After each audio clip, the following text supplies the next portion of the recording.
A very good afternoon to all of you. I am Hala Hussain. I'm a clinical psychologist by profession, and you have heard from Sir regarding my experience and everything. Today we are going to management. Now, stress is an entity that occupies all of our life. The kind of lifestyle that we are leading is very demanding, which leads to stress. Now, if you go back to what stress is and you go back to defining stress, stress is a complex series of reactions, both psychological and physical in nature. And it is in response to a demanding or threatening situation that exceeds our ability to cope. Basically, apart from the theoretical definition, if I talk about stress in layman's language, what it means is that anything that you find with abilities, which you feel with, is stress. According to Hans Leahy, he's a very important stress psychologist. Stress is a scientific concept suffered from the mixed blessing of being understood too well and or not being understood. Now, it is important for us to understand one thing, that what are the sources of stress, because unless and until we know the sources of stress in our life, we won't be able to handle noise, clutter, pollution, fast-paced life demands, situations, accidents, assignments and emergency, loss, moving, new course of study. Now, there are another set of sources of stress, which is interpersonal in nature.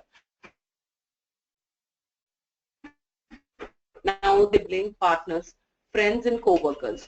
We all go through arguments, we all go through with our parents, anybody else who comes into our contact. Now, little bit of it is fine, but if it goes beyond, would be physiological. Lack of sleep, injury, poor nutrition, illness, pain, hormone fluctuations. Again, it's lifestyle that we are leading, staying awake late at night, working too hard. We don't take care of the kind of food intake that we are doing. We might get ill also. There might be certain pain that we might be enduring. Now, all of these things, if they happen in a chronic fashion, they can lead to stress. Intrapersonal sources also, some of the intrapersonal sources would be inability to say no to someone. Now, a lot of us are yes people. We would end up saying yes to everybody. If it is the boss telling us to work at 7 in the evening, we would end up saying yes and we will do it. Yes, boss. But deep down, we are stressed and we are cribbing and we are howling that, I am putting up a late evening. I have to go back home. There is somebody waiting for me. I won't be able to complete a lot of personal assignments. Now, these kind of thought processes, these kind of situational dynamics would lead to stress. Need to be liked by everyone. Some of us want to be loved and liked by everyone. Although the little bit of a moderate amount of that need is there in a lot of us, but if it exceeds, whenever we are talking about a certain thing, it has to be in an excess quantity. It has to go to the severe level. Moderate to mild level is considered fine. Who doesn't want to be loved? But if it is a compulsory kind of a demand that you're having, then that will lead to stress. Now, need to be excellent in everything. I want to be extremely good in everything that I do. And as life has it, there are days when we go through bad results. There are days when things don't work out. Murphy's law in motion. So if those things will happen, and if I have a need, high need for achievement, then I will be stressed. Personal sensitivity to criticism. Can I handle criticism? That is also a very important thing, To be able to handle love, affection, praise is an easy entity. But are you sensitive to criticism? How do you handle the negative remark of your colleague or your boss? Do you feel bad throughout the day, a day, 2 days, 3 days? Do you feel extremely stressed out about it? So those things would, those kind of an approaches, those kind of an attitudes would decide whether you will be stressed or you won't be stressed. Negative self-talk, you know, a lot of times we end up blaming ourselves, you know. I was bad at it, you know, I didn't get up early, I didn't do this, I was, you know, I was procrastinating, I was bad. There's so many negative statements, you know. If you take a moment, we just close our eyes, we can think about the things that we say to us that are negative in nature every day. If it is going again in the excess domain, then it is going to lead to stress. Now, what are the symptoms of stress? How do I identify anything that exceeds my coping ability is stress? Okay, that's fine, but how do I identify stress? You identify stress through certain symptoms, which are, some of them are physical in nature, and if you are stressed or if you have been anxious in life, you would have experienced them. And I guess all of us would agree that we have had these kind in our life, or you know. The first symptom would be, you know, you have tight, aching muscles. Your muscles feel rigid, they feel tight, and they ache. Then you would be having headaches. You know, my head is is paining a lot. I am facing difficult. So those would be there. Then there would be heartburn, acidity. You know, a lot of acidity is happening. I don't know. I'm taking antacids. I'm taking the medicines, the pills. I don't know from where it is coming. Stomach problems. I am going to the washroom too often, you know, and there is no, you know, I am consulting people, they're telling me that, you know, it's an irritable bowel syndrome or stuff like that, but I just don't understand the source of it. Gain or loss of weight, yes, could also be an indicator of stress. High blood pressure is an indicator of stress. Frequent cold and flu could be an indicator. Breathing problems. My breathing is very shallow. I don't feel that, you know, I am taking in enough oxygen. Tics or twitches, you know. Sleeping problems. I lie down in bed at 10, but I am unable to sleep. A lot of times, you know, patients would come to me and say that, you know, doc, we lie down in bed at 8, but we are, you know, I'm not asleep till 2 in the night, and I don't know the reason. Lack of energy. I'm so fatigued. You know, I have slept for 10 hours, but I'm still fatigued. I just don't know from where it is emanating. Trouble concentrating. I just can't concentrate. Now, there is a behavioral impact symptom of stress also. Now, you're impatient or overcritical of others. You know, you just don't have time for others. You're overcritical. You criticize people. You're mean to people without any reason, you know. And then you later on in your sane moments realize that, you know, what I said was not right after all, you know. Constantly seeking respect and validation from others, you know. How dare you not say good morning to me? That's something that I cannot take. Or, you know, not willing to understand that the person might not have looked at you, or maybe, you know, it's not, the sky is not falling on top of your head, so it's not that important after all. So avoiding others, you avoid people, you just don't want to meet people. I'm not in the mood, I'm in a bad mood today. Unable to stay still, you know, you need to move every time, you just can't sit still, you know, there's something wrong with me. You know, I have suddenly been struck with ADHD kind of things. Accident prone, you bump into things, you know, you fall, you trip, those things. Procrastinating. Let's not do it today, let's do it tomorrow. Tomorrow is a better day, always. Now, chronically late. Every day you are late, every time you're late. You want to be on time, but you end up being late. Drinking, you end up doing binge drinking, regular drinking. You know, it relieves me, it makes me tension-free, it helps me go to sleep, are some of the reasons that I hear from patients that, you know, it helps me, just, you know, just a glass of wine helps me go off to sleep every day. It's good for your heart also, doc. You know, I read it in a research paper. Nail biting, you know, we do nail biting. Okay, then self-critical. We are again being very critical and negative of our own self. We end up, you know, in our silent moments, we end up looking at all the faults in our life. I am not looking right, I'm not dressing right, I'm not doing right, everything is wrong with me, in short. Repetitive thoughts, the same thoughts keep on coming in. I cry very easily. You know, people call me at times a sissy baby. I feel what's wrong with me, I just don't understand, but you know, those things are there. Now, there are again some emotional symptoms of stress. You might be nervous, jumpy, angry. You might be a very, very angry person. You get angry very easily. You know, if somebody says something very minor in nature also, you get irritable, you get angry, and you know, burst out, and you just don't realize why am I doing it? Then you are fearful. So, you are sad, you just feel like crying, life's not worth like it, nothing seeming pleasant enough, don't feel like doing things that I used to feel like doing. You might be hopeless. What is there in the future? The future doesn't hold anything for me. You might be frustrated, lot of frustration. I'm not able to do what I am. I'm not able to achieve what I want to do. Everything that I want in life, I just can't get it. Now, anxious,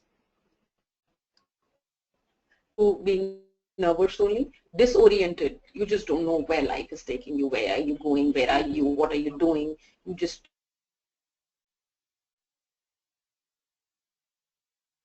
are lost also, as I was talking earlier also.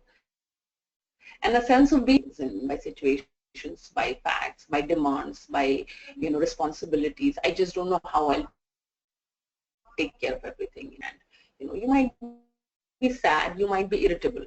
Now, the one and the most important thing that we need to keep into mind is that all of us, we are human beings, and we will go through these emotions, whether they are these symptoms which are, let's say emotional in nature or behavioral and physical. We all will experience them in mild and occasionally in moderate category also. But if they are there in severe category, they're happening too frequently at a severe intensity, then we really, really need to look at ourselves, and we really need to understand what is happening with us psychologically.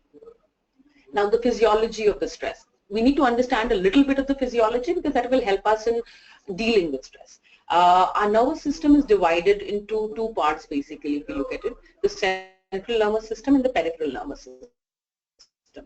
The peripheral nervous system is for nervous system and the autonomic nervous system. Stress is basically a domain of the autonomic nervous system, which is again has two balancing systems with it, the sympathetic and the parasympathetic nervous system. If it is the sympathetic nervous system which operates this stress mechanism, which leads to all the neurochemical changes that happen in your brain and in your body post any stressed kind of, any experienced stress. Now, stress not only impacts our nervous system, it impacts our endocrine system also, the glands of our body. So the hormones of our body are impacted by stress, the neurotransmitters are impacted by stress, and the immune system is impacted by stress. Our stress, there is a reliable amount of scientific evidence saying that you are more prone to illnesses which are very physical in nature, and this is not a figment of anybody's imagination. You can fall sick easily. You can have frequent, let's say, colds and flus and other viral infections and other bacterial infections, because your response, it's the moment of an emergency. You just don't have time to do to protect yourself, to defend yourself from external germs, from germs. You are protecting yourself against a bigger emergency, or for that period of time. So those things. Now, what more can happen with you when that apart? You can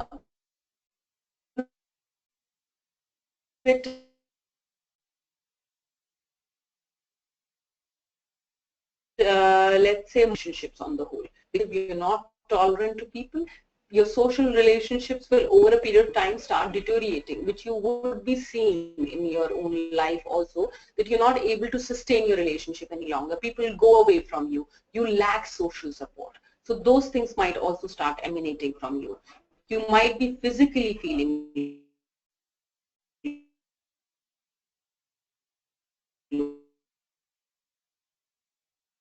you might be unhealthy love and respect and affection that you were getting from people. That has started reducing. Your career growth and your career development would be hampered by it. You are not getting the necessary promotion that you should be getting, and you don't know the reason why. You feel that everybody is prejudiced in this world. The boss is giving that promotion to a junior of yours, but not that over a period of time, due to the demands that are being made at you, and you not trying to analyze the demands and your capacities to handle those demands, you are getting stressed in a chronic and chronic stress is bad for you. It's extremely bad for you. So they are the result of chronic stress. What next we need to understand is moderate level of stress actually improves your performance. So, if you are stressed in a mild to moderate level, that's a good thing for you. If you're anxious generally in the performing arts industry, you will see that, before a stage, let's say stage show or any kind of theater presentation, the team will come together and they will say, are you anxious? And the person will tell you that, good, you're anxious, you're going to perform better today. So a little bit of anxiety, moderate level of anxiety is good, or stress is good. The extreme domain over a chronic period, then it is going to have an impact on your social, personal, and occupational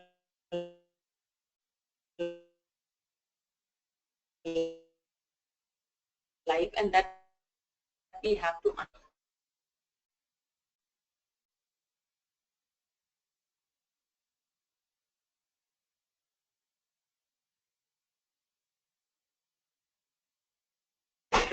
To the concept first, but getting married is a stressful event. It is positive, but it is stress, so many things done in a proper fashion.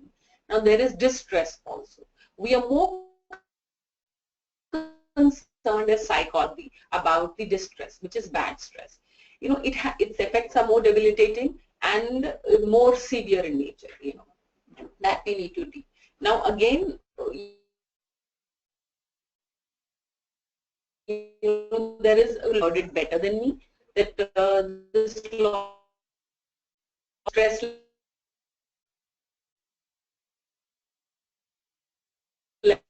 your performance is mild to medium, your performance is good, you're working hard, but if it is too often and too much, then your performance will go down and you will feel exhausted. Now there is another person called Hansley. You guys might have heard about him. I am not very sure whether you have or you have not. He has given a theory called the general adaptation syndrome. You might have heard about him. The theory basically is again something similar to the law and to the kind of things that we were discussing earlier. It was talking about, let's say, initially if there is a little bit of stress, then there is good health and there is homeostasis. You feel better about yourself, you feel nice about life and everything. But if stress increases to a level which is slightly more than that, then there is an alarm stage. The alarm in your body starts ringing. There's something wrong. There's something wrong. We need to resist stress. There's an intruder in the house. He's knocking on the door. You need to do something about it. You need to protect yourself. Where are the guns? Where are the knives? Bring them out. I have to protect myself. So you start resisting the stressor. Now, when you resist the stressor, you're still in an active phase. You're still better.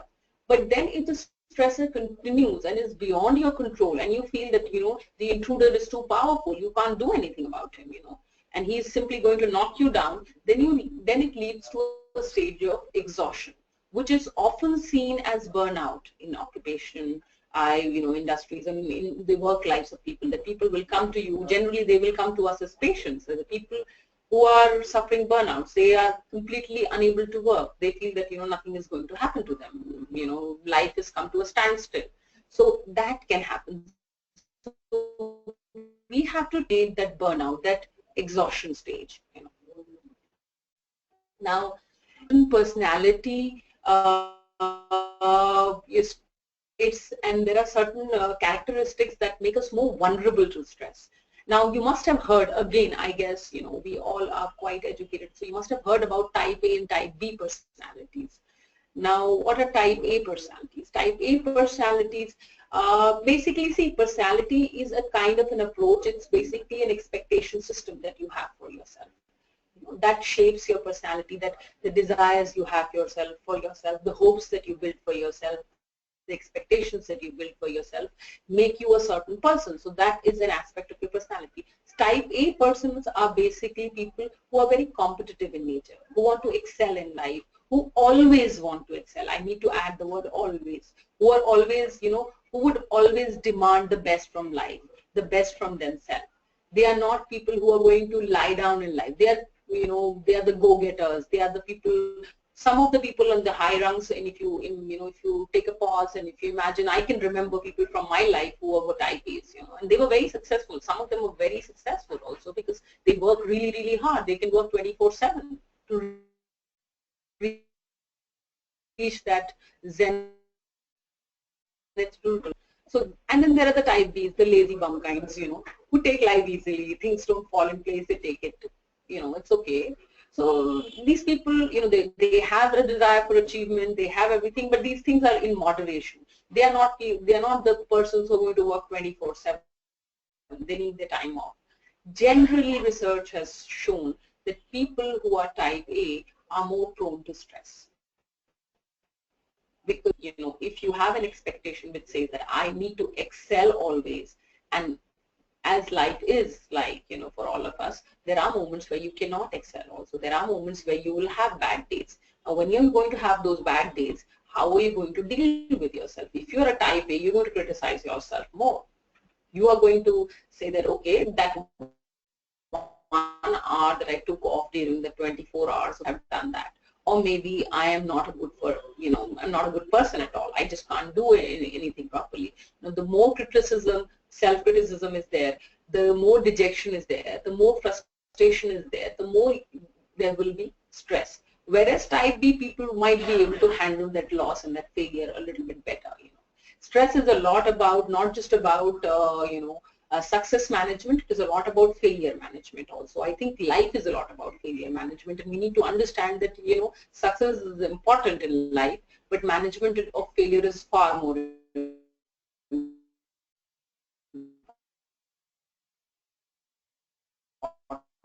for our personality, the characteristics of personality that are, associated with stress. Now, one is the hardiness, how capable are you to withstand things, how resilient are you in the face of a storm. So those things also have an impact upon your, let's say whether you will be stressed in a pathological fashion or not. Self-esteem has an impact. If you have a high self-esteem, you are able to a lot of times handle a couple of things, a couple of losses, a couple of failures in life. Finding, because me being a female, I was interested about it, is gender. If you look at gender, females are more prone to stress, and for that matter, I'm not trying to be sexist, but females are more prone to anxiety disorders also. Now, if we come back to stress, prone to stress, females are more prone to stress because the expectations that the society places upon them generally are different than that of males, and that has an impact upon the role that governing. The society expects them to be on a more docile, meek, pleasant level. Now, a lot of times in occupational domain, we have to be unpleasant, we have to be coercive, we have to be demanding. So that is a clash with the societal expectation of a role. So then that can lead to a little bit of stress also. Now, models of workplace stress. You might have heard about them or not. I'm not very sure about it. There is a model called demand control model. If you would have heard about it, basically what it talks about is the demand control model basically talks about is this, that if there is a high demand and you feel that there is low control, your job demands a lot from you, and your boss is asking you to do a presentation in a day, is asking you to write down an assignment, is making you work on something else. Throughout the day, you're getting orders and orders and orders, and you're working and overworking yourself, and you absolutely have no control over that. So what will it lead to? It will lead to high amount of stress, and which we can also say distress. Where there is demand is high, but you feel a sense of control, that my control is not lost. I can still tell him that, look here, this is a little bit too much, I won't be able to do this. Whether you go to him or whether you say this to him, that is immaterial. But if in your head you have this feeling that I can control this demand, then the stress will be less. But if you have this complete loss of control feeling in you, and you are in a job which is high demand, then there will be immense amount of stress. Now, effort reward imbalance model. This happens to a lot of us, We feel, occasionally this happens to all of us, I think. We feel that we are putting in a lot of effort. There's high effort, and we are a lot committed to our work. We are committed very well, and we have high commitment. We're putting in high effort, but the reward is low. So if we feel like that, and then there will be distress. Then there will be a little bit of a problem. Now, the third thing is a person-environment fit theory. You might have heard about it. Basically, what it talks about is that how fit are you in your environment. I was a very, let's say, a non-competitive, very laid down, laid back kind of a person. Now, I am here in an industry which requires me to, let's say, be up on my heels 24/7. Will I be able to adjust to it? No, I won't. The environment is not fitting my personal personality. So then there will be dissatisfaction and frustration and a lot of negative feedback from the seniors also, because I won't be able to perform well. So if that is happening, then that will eventually lead to stress. Initially, that might lead to frustrations and anxiety and problems, but eventually it will lead to a huge amount of stress. So that is there. Now, apart from all of that we've talked about, what is most important is how we manage stress. Now, the first thing that we do to manage stress, that you can do to manage stress, is a little bit about your own cognition. What do I mean by cognition? Is your thought, is your consciousness.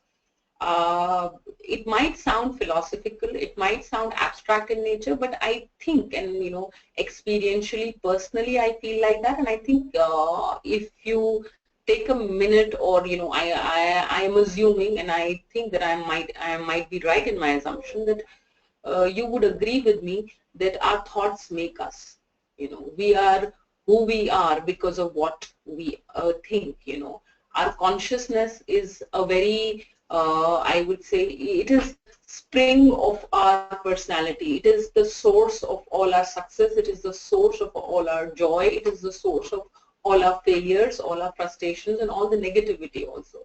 So if we look at management, the first thing that we have to look at is our consciousness. Now, in the fast-paced world that we are living in, which is driven by a lot of hopes, desires, expectations, we just don't get time to do that. We just keep on doing one thing from the other. We just keep on jumping from one point to the other. We just don't sit down and think. The first thing that I'm going to tell you to do is that you need to sit and you need to observe your thoughts. You need to focus on what your consciousness is all about, because you can go to a therapist and the therapist can help you out, but if you feel the need, you can do that. But if you don't, even then you should be able to know yourself before knowing the other, and it is not so difficult to know yourself. The first step towards it is observing your consciousness. And if you sit down during the day, let's say for 5 minutes, for 10 minutes, and just observe what your thoughts are like. Just be, a passive observer. Don't intrude into them. Just observe as a detached person. Just stand away and just think about what you're thinking. If you do that, you will end up knowing what all is going inside your mind. If you think about these things, the second thing that will come to your, the second point that I would want you to, actually ponder over is this, that it is not situations, but the interpretation of situations that create stress. What do I mean by this? See, let's say I was going to the university after a long time, and I saw an old friend of mine. She just passed by. She did not turn around and say a hello or a hi to me. I felt bad. I felt resentful. Okay, this is what I felt. Now, if I take 5 minutes and I think, why did I feel resentful? I felt resentful because I thought she ignored me. Now, the thought that she ignored me made me feel resentful. Now, that feeling of being resentful led to a behavior of not picking up her phone call or not calling her ever again. She just ignored me, or maybe, let's say if she calls me up, I'll tell my mom, or I'll tell my brother, or I'll tell my husband, tell her that, you know, she's in the washroom, she's busy, she'll call you back. So that will lead to a maladaptive behavior. If I, you know, if you go back to the same similar situation again, and if I bring you back to the place that, let's say you're standing in front of the university, you meet this friend who ignores you or who just passes by, and you assume that she's so busy, you know, her mother has just had a surgery and maybe she's so preoccupied, she's so anxious that she didn't even notice me. Imagine, you know, she didn't even look up and she didn't even see that I was crossing by. What would you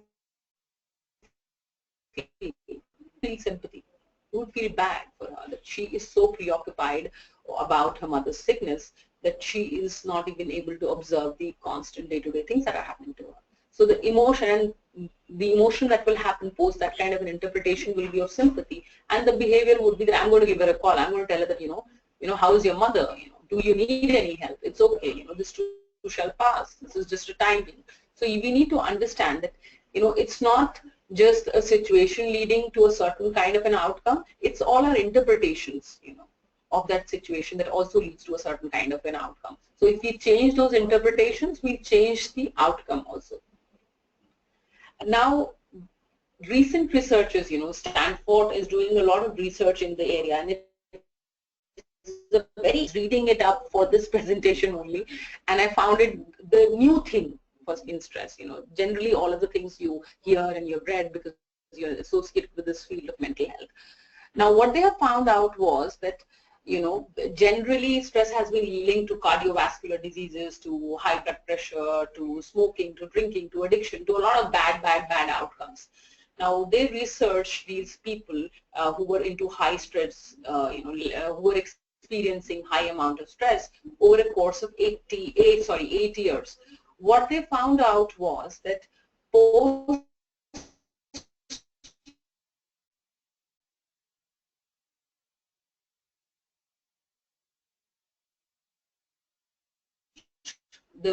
to high stress.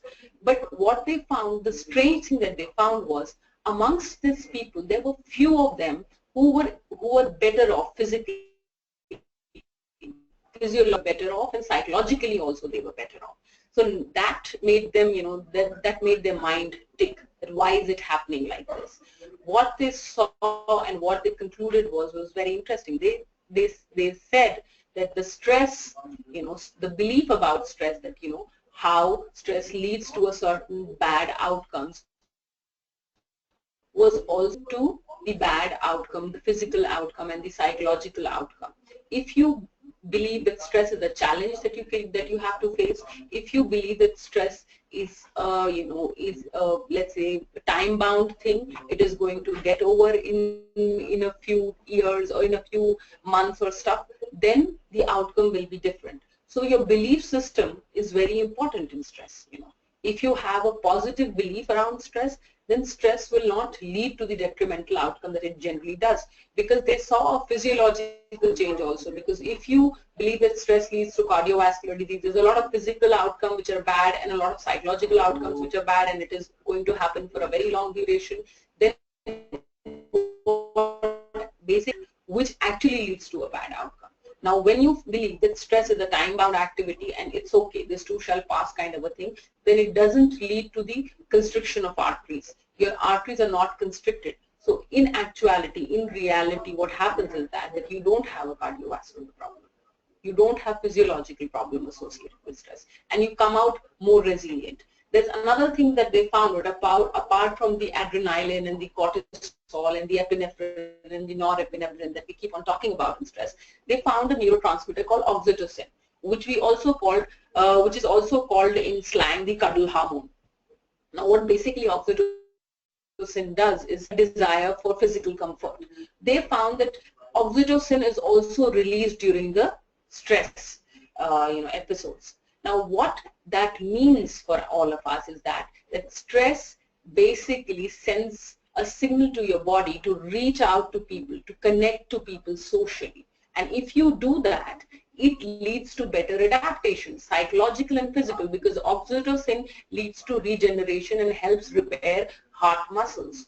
So inbuilt, your stress mechanism has an inbuilt repair mechanism also in it, but it's just that we don't end up utilizing it. We just don't look into it like that. Now, if I go by the, let's say what I was saying earlier, that, situations and interpretation of situations lead to stress rather than, just mere situations and as an entity. The first thing that I would try and tell you is a little bit of a, cognitive restructuring technique is try and identify the situation that is stressing you out. Take a minute, take 5 minutes, 10 minutes during the day, and just close your eyes and try and identify the things that stress you out. Analyze your mood. Try and see that, when you think about that, what stresses me out. Going to my boss who's in a bad mood that day, that stresses me out. When I think about that bad mood, I go to boss, and if I analyze my mood, I am anxious, I'm apprehensive. Now, what are the thoughts in my mind at that point of time? The thoughts that come to my mind at that point of time going to say to me, he's very unpredictable, he just, he's just going to, fly some criticism towards me, and I just don't like it, Find objective support for it, what in reality, real tangible support for this thing, that, how many times has he really, said something bad to you? If I look at that, I went 10 times during the last 1 month when he was in an unpredictable bad mood. Out of the 10 times, twice. So is it really that bad? If I look at the percentage, it's 20%. Although I didn't like it, that's one thing, but it's just 20%. So is it actually, when I actually sit down and start analyzing it, it boils down to a fact that it is 20%. Okay. It boils down to the fact that it is just 20%. Now, it doesn't seem that bad anymore. Now, find objective contradictory evidence. What I mean is that that's exactly what we were doing earlier, that we were trying to find contradictory evidence. We were we were saying that, it's just 20% of the time that, he was criticizing me, and 80% he just didn't say anything to me. He was just listening, he nodded, and he sent me away. So it was not that bad. Identify fair and balanced thought. So what I mean by that is that you try and find out and try and identify the thoughts that are fair, that are, rational in nature. Rational in nature is that, if we go along the same example that we were talking about, is that, let's say, he was in a bad mood, but he was in a bad mood some during those periods, not always. So let's make it sometimes from always. And then again, when you observe your mood, earlier you had a very, you were making a sweeping judgment, which was very 100% in nature. You were saying that you were having a little bit of, if I use a technical language, there were cognitive distortions in your thought process. What you were saying was that it was 100% kind of a rate of him, flying off the handle and saying something bad to me every time he's in that unpredictable mood. In reality, when you sat down and when you realized that it was 20% of the time when he actually said something bad to me. 80% of the time he just nodded and just didn't respond too much. So if I do that, then I realize that it is not so, prevalent also. It's not 100% thing. There could be other explanations for it. Maybe he's also stressed out. So then your mood becomes a little bit better. Now, the second technique that you can do to manage stress is that you can use thought awareness and positive thinking. Now, what is thought awareness? Again, as I was talking earlier in the beginning of the stress, let's say management technique thing, is that you need to observe your thoughts. When you observe your thoughts, a lot of times you end up understanding, or you end up realizing that you're using a lot of negative, critical, and emotionally abusive self-talk. We do that to ourselves. Let's be honest. All of us do that. Occasionally, I think frequently also, whenever there is some lapse from our side, because the world, honestly, it's not just about us having a very high expectation, the world is also having a very high expectations from us. Now, if you're living in a world like that, If you do something which is not right, if there is a failure, then it gets difficult to handle. And post that failure, a lot of times what we engage in is negative self-talk. We would say, I'm not good enough. I just don't do it right. You know, or maybe there was this thing wrong or that thing wrong. We end up doing nitpicking. And this nitpicking is detrimental to us psychologically. This is having an impact on our mind. You know, and that mind is impacting your brain. You know, we need to understand mind and brain are not separate entities. If you are constantly having a very high expectation from yourself, if you are expecting a 100% success rate from yourself, if you're always expecting the best things for you, then you are you know, heading towards a stress kind of a pathology, because these things are not going to happen every day. Life is not structured like this. Life is a little bit unpredictable. Life is unfair also. But then it is unfair to me, but this is unfair to the entire world also. These are the contingencies that everybody faces. This is the only solace that I, the therapist, can give you. You know, it is not just you. This cross is being borne by everybody. We all are carrying the same cross. You know. So we need to understand, when we sit down and when we become more aware about ourselves in a cognitive fashion, we understand the content of our thoughts. And if the content is negative in nature, then we need to change it, because that is going to lead to a lot of stress. Generally, a lot of people have what ifs and shoulds and musts kind of a thing. Again, this is a very demand-centric cognition. Demand-centric cognition is kind of a thing that I should be having this. I should be getting approval. I should be getting love. I should be getting respect. I should be getting the promotion. I should be having the best things in life. I must be having this. Now, if you place that kind of a demand, it is a very high intensity expectation. If the expectation intensity is very high, then it will lead to a higher frustration if it doesn't happen. So we need to replace that should. I would like it to happen like that. How would it be if it happened like that? You know, I would want it to happen like that. If you change the way you say things, you can change the way you think about things, and you can change the way you feel about things also. I want that promotion. You know, if it happens to me, it will be a nice thing. I must have that promotion. Now that, you know, the different ways of speaking about the same thing will lead to a different outcome. I must have that promotion, which can lead to frustration if I don't have that, if I don't get that promotion. I would like to have the promotion, and if you get it, you will love it. If you don't, you'll be fine without it. So we need to change this kind of a, let's say, thought process also. Use affirmation. It is an act that demonstrates one adequacy. Affirmation theory was basically given by a psychologist called Steele in 1988. What it basically talks about is basically these are, you know, autogenic suggestions that we give to each other. You know, we self-generated suggestions that we give to our own self, you know, ourselves regarding our adequacy. So basically what it means, do positive talk. Talk good about yourself in your head, in your mind. Just don't keep on bashing yourself.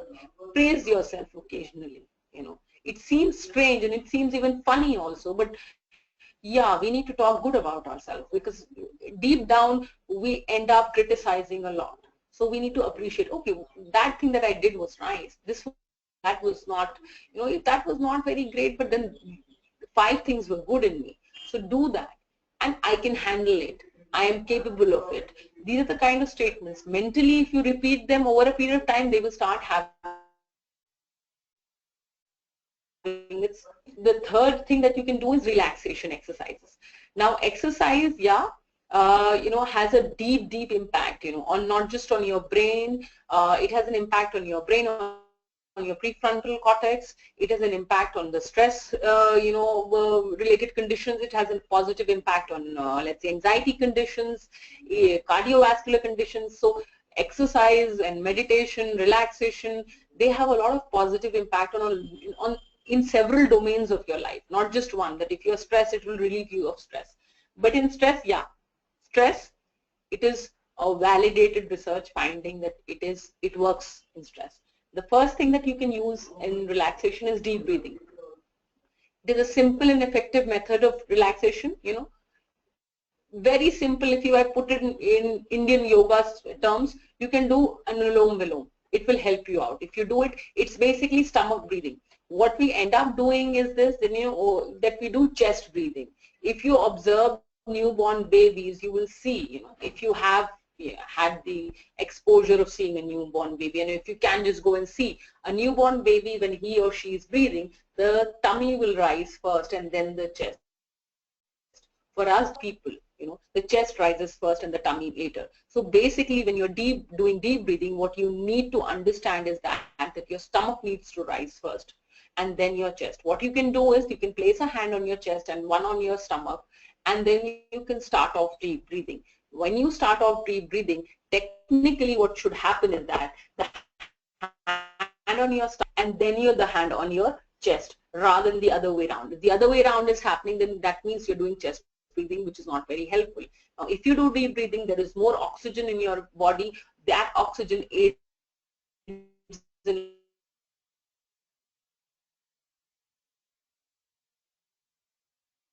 a lot of things.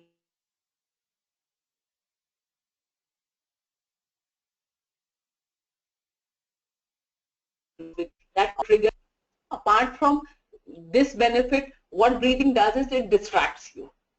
It distracts you from the immediate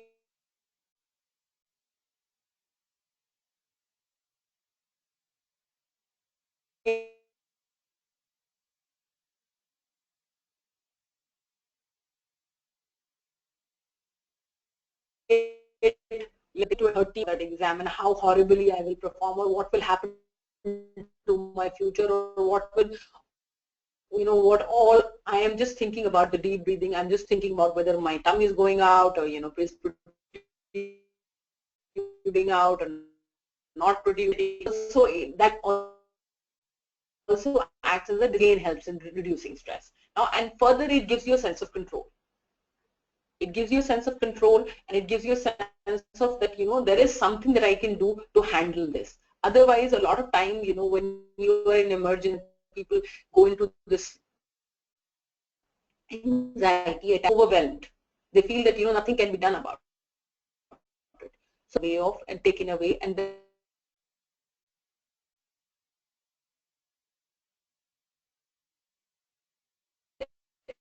there is a progressive muscular. You might have heard about, not, then you can hear about it from here only. Progressive muscular relaxation is an exercise. It's basically a technique, relaxation exercise. As you see, it's progressive in nature. You begin from your, let's say, head, and you go down to the, the chest and the tummy part, and then the lower part of your limbs. And it works on a principle of tensing and relaxing your muscles. You pick up muscles. Let's say you start off from the eyebrows to your jaws, and then you go down to your neck, to your tummy, then to your thighs, and then to your calf muscles, and then to your foot muscles, and then you also go to your arm muscles. You tense them and you relax them for a few moments. Over a period of time, what basically happens is it leads to a deep state of relaxation. Each, let's say, tensing position, you have to hold for 5 seconds basically, and then relax. You can do deep breathing. Initially, what you have to do is you have to lie down on, let's say, a couch or a mattress. You have to wear loose clothing. You initiate yourself into a progressive muscular relaxation exercise. What you need to do is you can do some deep breathing exercise for 10-15 minutes. That will relax you further. Then what you can do is pull up your eyebrows as much as you can. If you do that, then you will tense those eyebrows. Hold that position for 5 seconds. Then you gradually relax. Repeat this for 3 times, and then you go to the jaw. Clench your jaws basically. You have to clench your jaws as tightly as possible. You feel the tension for 5 seconds. You hold it over there, and then you gradually relax. Then you repeat. Then you basically pull your heads upwards so that you can tense your neck muscles. Hold that position for 5 seconds and then gradually relax. Repeat for again for 3 times. Then go to your arms, clench your fist. If you clench your fist, you can feel the tension. Hold it for 5 seconds, then relax gradually, repeat it 3 times. Then again, pull your arms straight and just, try and create some tension. To create the tension, hold it once you release it. Pull it down, you feel the tension. When you feel the tension, hold it for 5 seconds, release. Repeat it 3 times. Go to your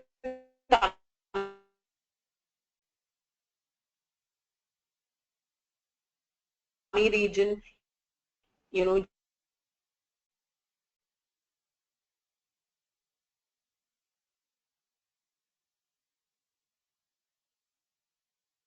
just pull your tummy in, the tension and feel the tension in those muscles. And you'll experience the tension, hold it for 5 seconds and then gradually relax. Similarly for the calf muscles, pull them down, you will feel the tension at the underside of your calf muscles. Hold it for 5 seconds and then relax. Go to your feet, you just pull them downwards. When you pull them downwards, there will be a tension created. Hold it for 5 seconds, then relax. Do it. Generally, this progressive muscular relaxation or any deep breathing exercise is not advised post a meal, post drinking, post smoking, or anything that you've consumed. Before the meals is an ideal condition. So please keep that in mind. Don't do progressive muscular relaxation in a full tummy. You end up vomiting. You'll end up vomiting. And when you are getting up, be gradual. Just don't stand up all of a sudden. Some people faint. Yeah, they faint because there's a drop in the blood pressure that happens post relaxation, and all of a sudden if you get up, you faint because of that. So if you want to get up, sit in a sitting position and then gradually get up.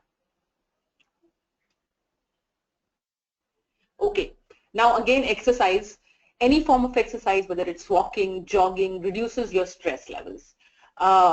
You can try and exercise during lunch breaks, after works, or even when you are at work. A lot of times you're doing desk job throughout the day at call centers, at corporates. We are just sitting, in front of the computer and we just glued to a monitor. That is going to have an impact on the stress level, on your physical health, or everything. So what advised is that you get up, you move out, just you talk. Yeah, that can help. And, move around a little bit. The third technique is autogenic training. There was a psychologist called Johannes Heinrich Schulz. Basically, it was developed by him.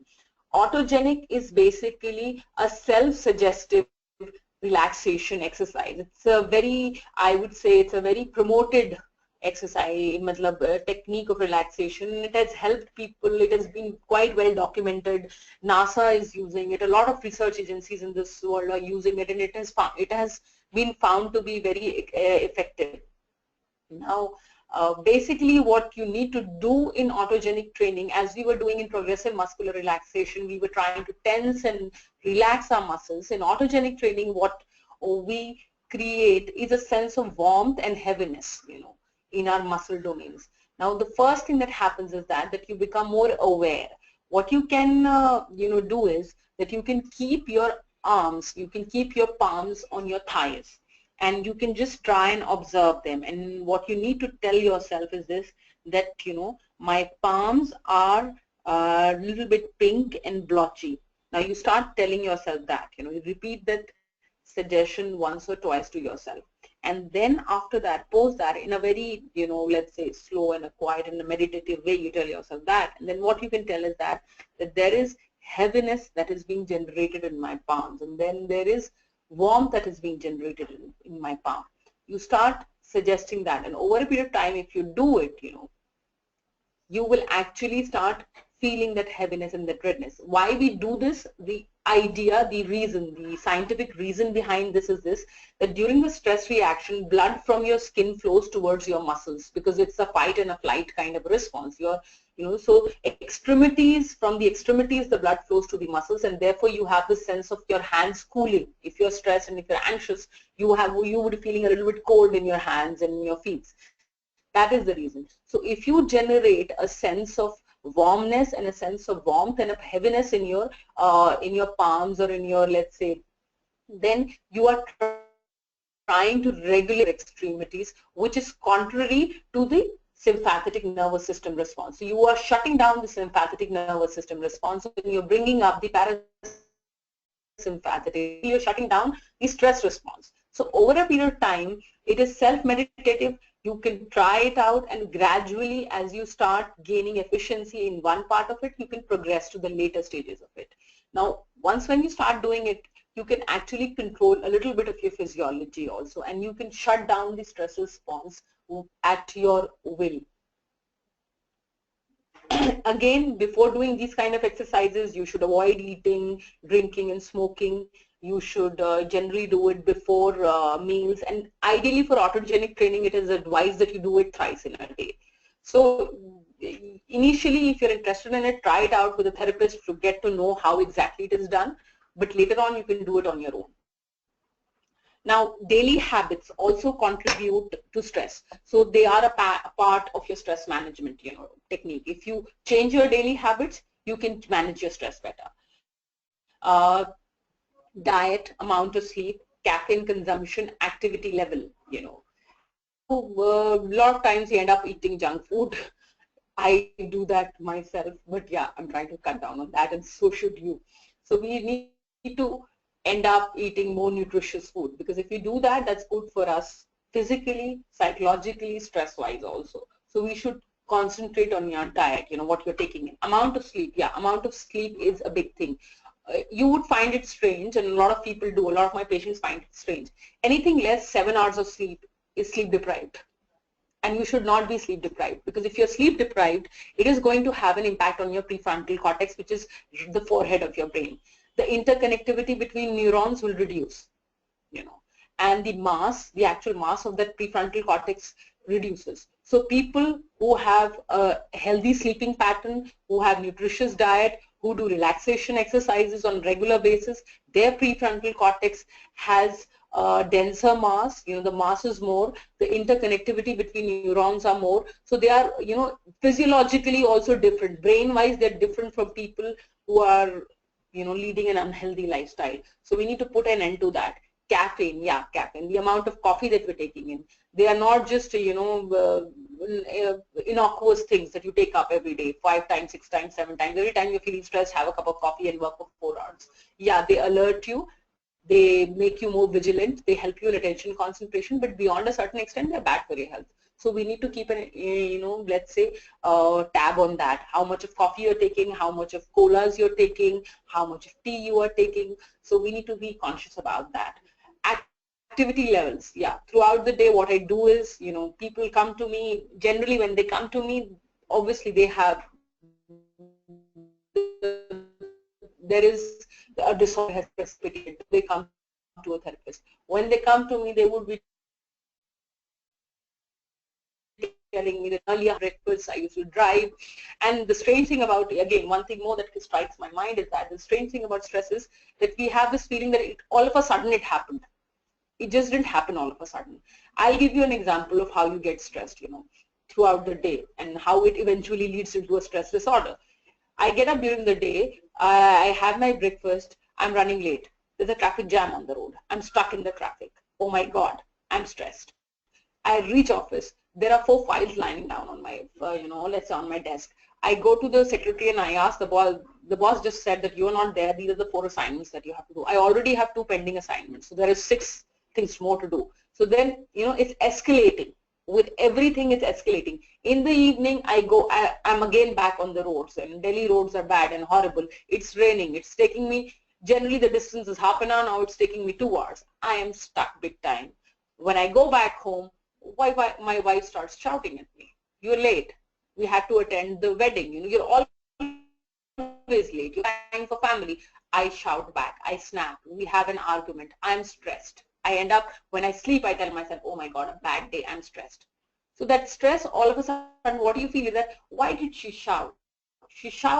Had she not shouted at me, I wouldn't be stressed. No, you were stressed since the morning. Everything during the day was piling up, that stress, and it was just the last drop that made your glass overflow. So we need to understand that stress keeps on building up. That is one thing.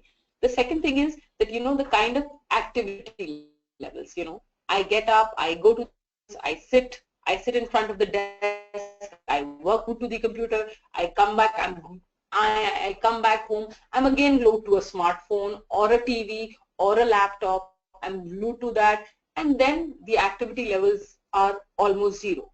Now, if the activity levels, if your lifestyle is like that, or more or less like that, then it is going to lead to problems, physical and psychological in nature. The third thing I think is very important as a lifestyle thing also, apart from stress management, is learn to prioritize and set boundaries. There's an old proverb which says, good fences make good neighbors. So we should build good fences around ourselves, It's nothing wrong to set a boundary. Is not wrong in our nature. It's not wrong. It's not going to hurt people. You will not lose friends. You will not lose that promotion. Rather, you will be able to do work on time. Rather, you will do good work, and that would lead to better adjustment in life. So learn to prioritize. Learn to have family time. Learn to have no work time. Learn to say things to your boss that, no boss, after 7, I have to go and I have to look after my family. Because initially it might sound a little bit problematic, or you might have those hitches and you might feel bad and you might not feel, we all have those difficulties, how to do it, how to say it. There would be these assertiveness issues, but over a period of time, people will realize that you have other things in life to do also. And later on, you will have a much more wholesome relationship, occupational and personal. Third is, I would say, is time management. It's again a very, key skill in stress management. We need to get organized, get structured. We need to get structured, and we need to have short-term and long-term goals. A lot of times we are cluttered and we are unorganized and we don't have structure. We just do things in a haphazard fashion, or whatever is urgent at this moment of time, I'm going to do it. It's okay. You have to do the urgent things first, but then you need to be a little bit organized. If you do that, it will help in stress management and in better performance also. Third thing, as I was talking earlier also about oxytocin and the desire to engage, I think engaging socially, having a good social support system is a very good stress management technique. If you have stress buddies with you, by stress buddies I mean friends whom you can give a call at 2 a.m. at night, or maybe at 1 a.m. or 2 a.m. in the morning, or whatever time, let's say during the day also, and tell them, look here, I'm stressed, this is what I'm feeling. I think couple of you would have experienced this also. We all do that also. So that would be a nice thing. The more socially isolated you are, the more stressed you are. If you vent it out, if you speak to people, few people at least, 1 or 2 at least, and if you can just vomit it out, then there will be less stress internally. Assertiveness, as I was saying earlier also, learn to say no. Know your limits, personal and professional, and stick to them. We have to learn to say no, and you should be knowing your limits. You're not a superhuman. You can't be working 24/7 in whichever fashion, across the different domains of your life. The domains might shift, personal, professional, whatever, but you can't be working 24/7, and you can't be excellent in everything. So you need to set your limits, and you need to prioritize, and you need to say no to people. Over a period of time, we eventually realize that people survive our no's. People survive, and we still have friends, and we still are good socially. Avoid people who stress you out. If somebody, it's difficult if that person who stresses you out is your boss, then try and limit the exposure to that person, But try and avoid exposure to people who stress you out. If somebody is stressing you out or irritating you or constantly being a pain in your neck, avoid and limit. If you can completely avoid him, completely avoid him. If you cannot completely avoid him, limit the exposure. At least try and do that. That's going to reduce stress. Adapt to the stressor. Yeah, try and adapt to the stressor also. Try and view the stressful situation from a more positive perspective. Rather than fuming about a traffic jam, take the opportunity to listen to your music, listen to your favorite radio program, or enjoy your alone time. I just don't get alone time. So what is the point of fuming over the traffic jam for 2 hours when you know you're already stuck over it? This is Delhi. This can happen any point of time. I know it's irritating, but it can happen. So instead of fuming about it, instead of getting irritable about it, all those two hours and getting all the stress response in your body, because if you're negative, the stress hormones are being secreted, the response is being generated, you're not going to feel good. So try and just switch it off and tell yourself that it's okay, it's a nice time. What is happening on the radio? It's a nice song. Try and remember a pleasant thought from your childhood. That reminds me of this person, that pleasant memory. Try and engage in that kind of a positive outlook. Look at the big picture, have perspective, as we say. Look at the big picture. This might be looking bad right now, but yeah, in the bigger picture, this fits well, Eventually, it will lead to something good. So try and have that if you can. It will help. You can also think, is it going to matter in a month, 2 months, year? Occasionally, a lot of times when you do that, somebody is saying something bad to me. But will it matter to me after 2 months? No, it's not going to matter to me after 2 months. I'll forget it, and it's just for the day. So then if you start thinking like that during that day itself, you will feel less negative, less, let's say, less vindictive. So then you will be able to handle it better. Adjust your standards. We all like perfectionism. We all are taught perfectionism in school. That's the biggest, I would say, problem in our system, that we are told to be really, really perfect and succeed in everything. But nobody teaches us it's okay, you're human, you can earn. You need to work hard. We need to be taught hard work and not results. But ultimately what happens is we are taught results and not hard work. So all that we are focusing, I might have put in a lot of hard work, but if the results are not good, then I'm not satisfied. I will forget all my hard work. So I need to remember that, that I have put in hard work. You can't be perfect every time. And what is important in life is your work. Don't try to control the uncontrollable, Don't control everything. Death of somebody, your illness, or anything that is not, that you didn't expect. There are few things that are not there in your control. Somebody might fall sick. You might fall a moment in your life, or somebody might go away from your life. So don't try to control. This is the existential reality of our, that we have to face. These are the contingencies that we live with. Try and tell yourself that, if I am facing this, everybody else in this world is also facing a similar condition. And if possible, try and find solace in that. Third, learn to forget and forgive. Yeah, forgiveness gives in a lot of strength. It creates resilience. So if you can forgive people, it is good. Yeah, the next thing that I'm going to talk about might surprise you. It surprised me also. Spirituality is also a stress management technique.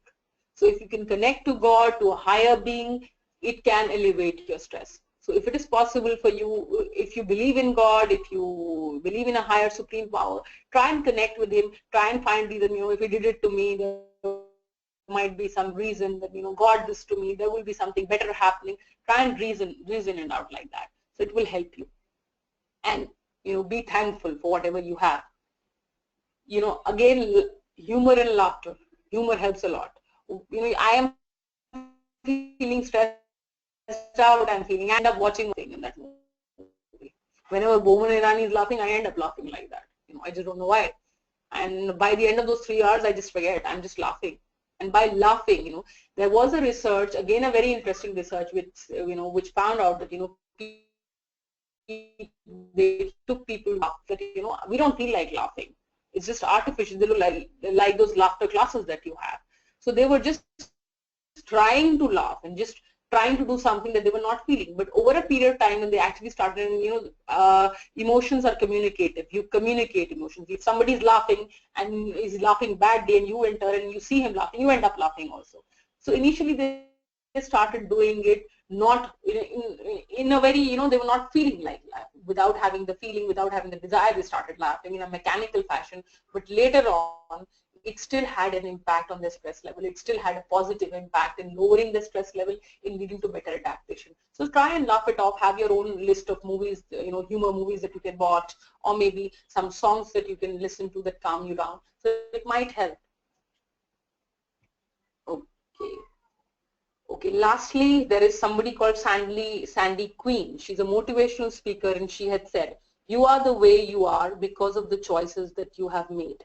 And you're going to continue to be the way you are based on the choices you continue to make. If you always do what you have always done, you will always get what you always got. So if you need to change, you need to change your thought process. Questions, I'm willing to take them.